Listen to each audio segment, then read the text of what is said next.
De regreso y listos ya para dar inicio a nuestra primera entrevista del día. Hoy nos acompaña nuestra gran amiga, excelente profesional, la doctora Gladys Ramírez. Ella es psiquiatra. Hoy vamos a hablar de los psicópatas, cómo se comporta el cerebro de un psicópata. Gladysita querida, feliz miércoles, ¿cómo estás? Bienvenida a tu casa.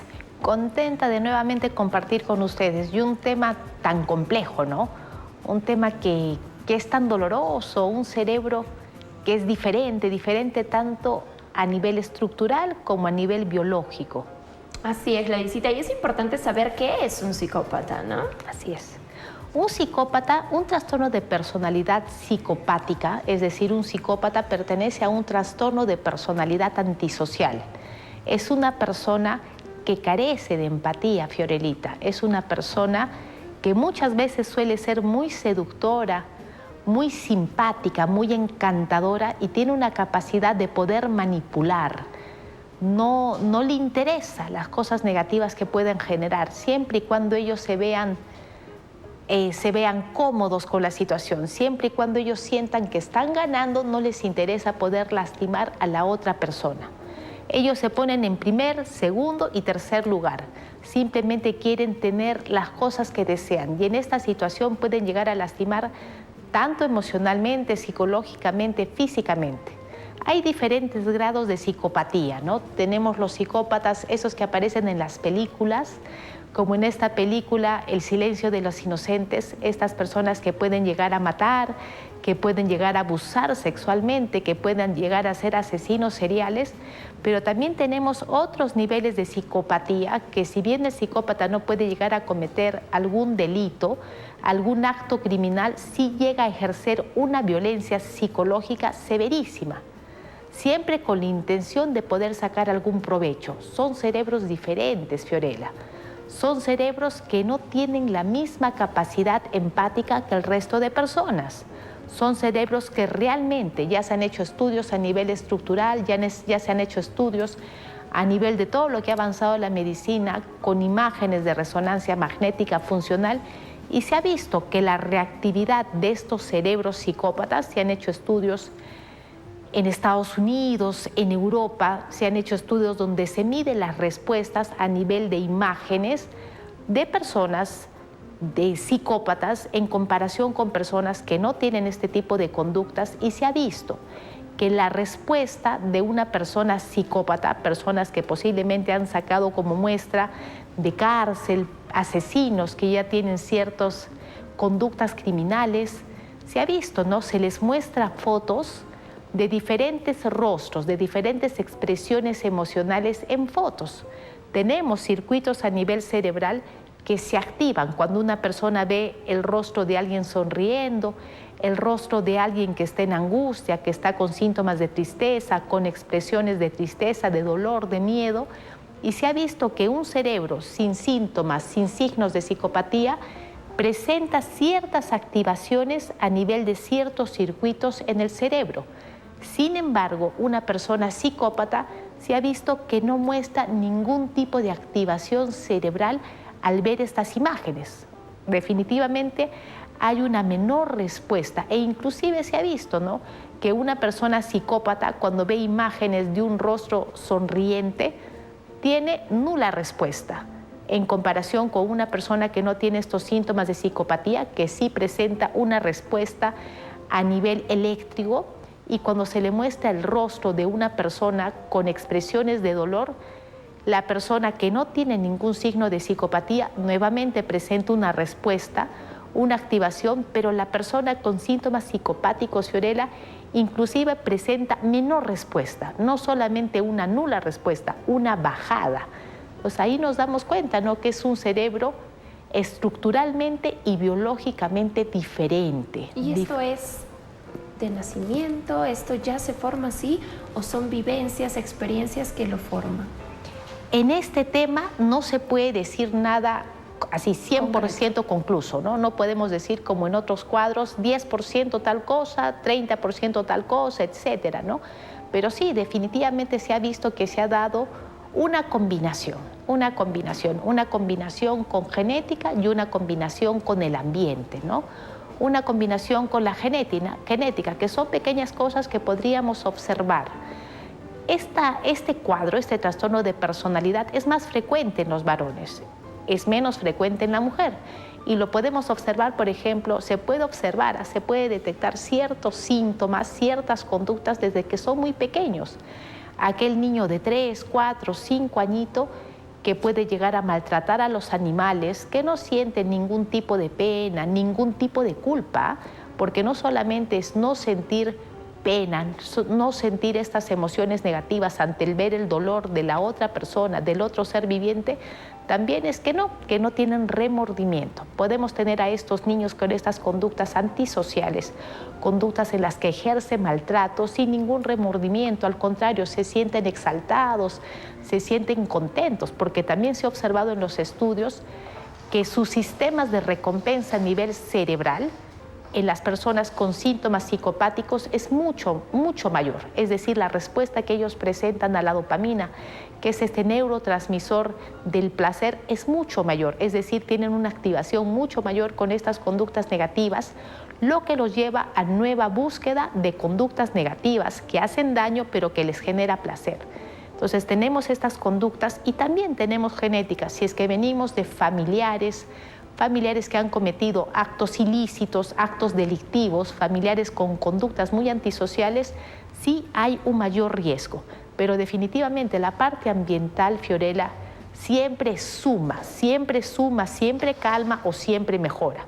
Si yo tengo ya un cerebro con cierta genética, ya a eso le sumamos un ambiente de privación, un ambiente de negligencia, un ambiente de estrés. El estrés desde el inicio de la vida, y el estrés hablamos de maltrato físico, el estrés es para el cerebro abuso físico, abuso emocional, abuso sexual, abuso psicológico, la ausencia, el abuso sexual.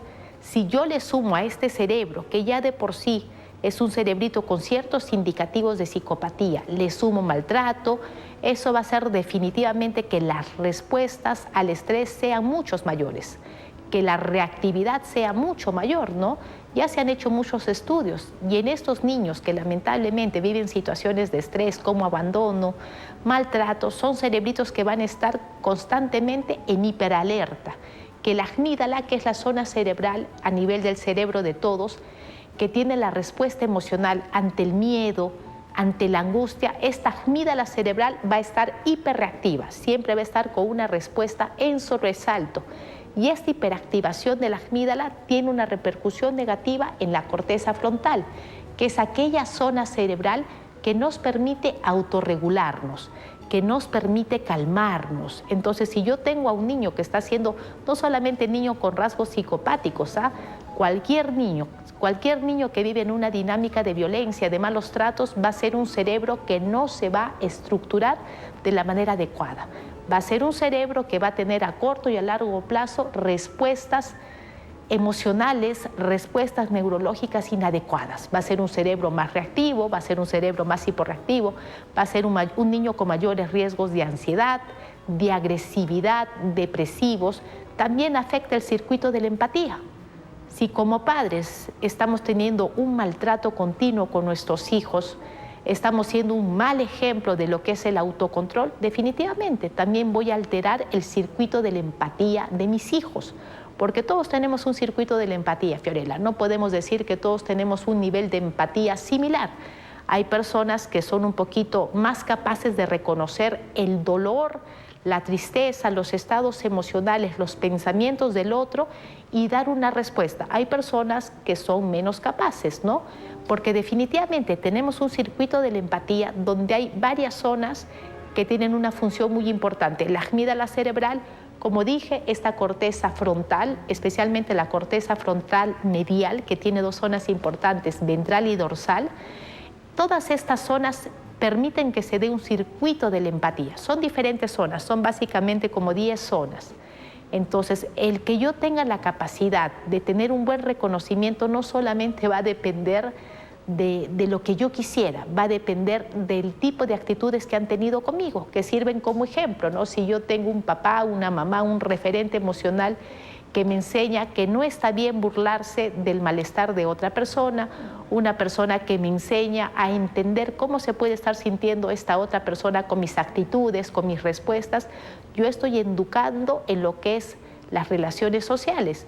Pero si yo tengo un ambiente que me maltrata, un ambiente que no permite que ese desarrollo de circuitos se dé de una manera adecuada, que hace que mi cerebro libere constantemente cortisol, que es la hormona del estrés, por ese temor que tengo a que me peguen, a que me griten, el temor que tengo a ver a mamá y a papá discutiendo, golpeándose, definitivamente esto va a hacer que el cerebro no tenga el adecuado desarrollo, que tengamos ciertas zonas hiporreactivas, por ejemplo la amígdala, que es la zona de las emociones, de la respuesta emocional, y esta zona tan importante que tiene las funciones que nos permiten ser seres humanos hiporreactivas. No va a haber un autocontrol y una gestión de emociones adecuadas, y son las personas que pueden llegar a tener estas conductas reactivas, agresivas hacia el otro.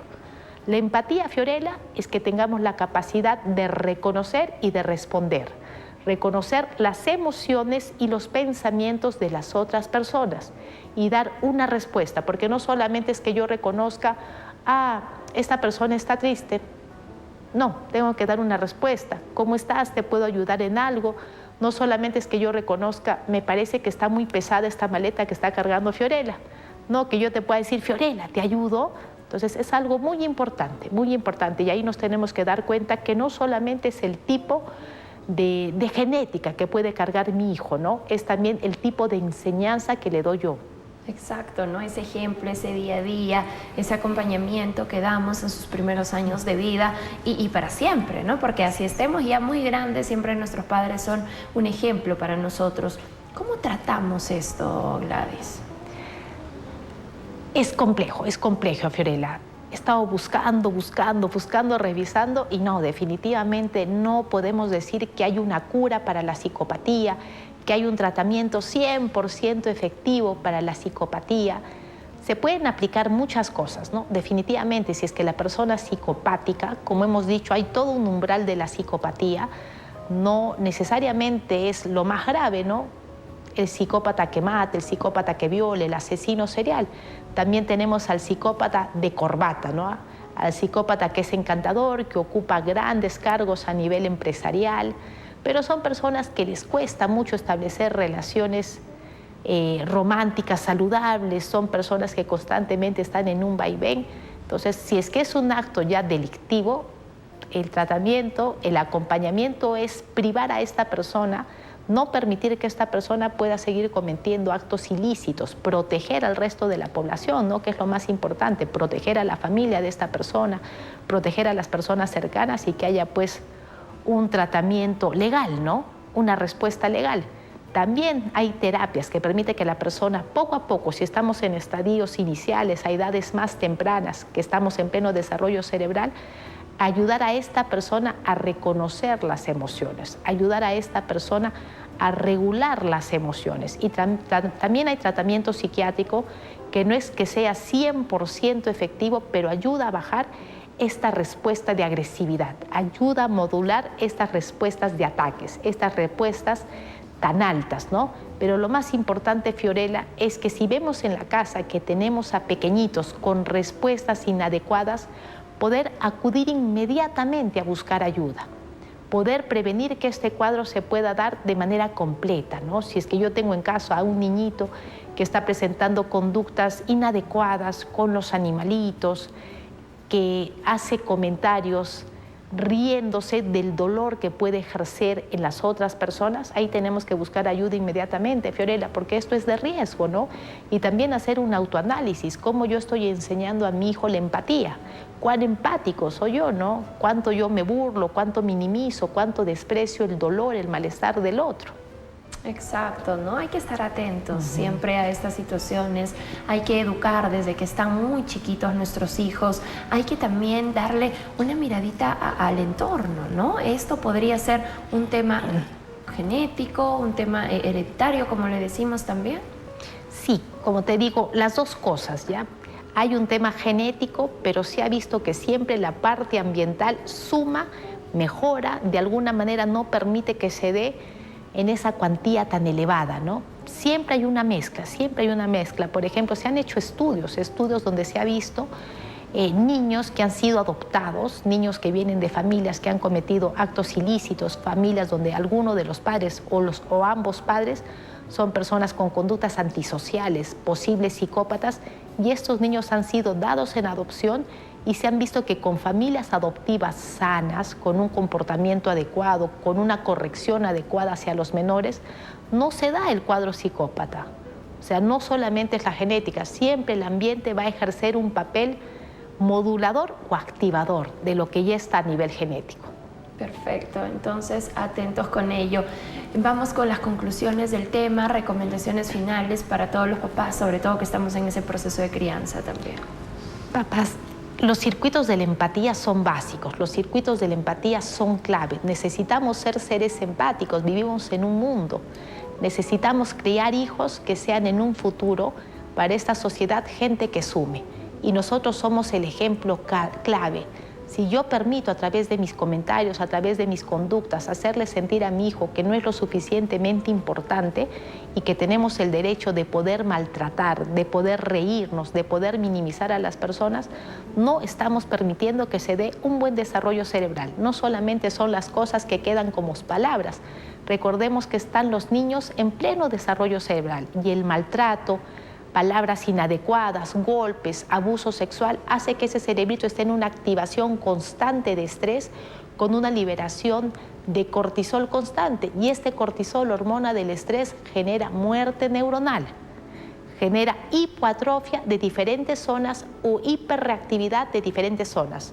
Atrofia a nivel de las respuestas del lóbulo frontal, que es aquella zona que nos permite autorregularnos, que nos permite enfocarnos, que nos permite medir y tomar decisiones y ser empáticos también.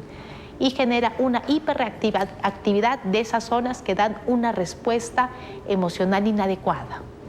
Muy bien, a tomar en cuenta toda esta información y por supuesto también a ser conscientes de que el pedir ayuda psicológica, psiquiátrica no está mal, muy por el contrario, está excelente, porque así como cuando nos duele algo a nivel físico y buscamos al especialista correcto, pues lo mismo tiene que pasar con nuestra salud mental. Así es que precisamente para todos los pacientes que quieran tener consulta contigo, Gladysita, hagamos la invitación.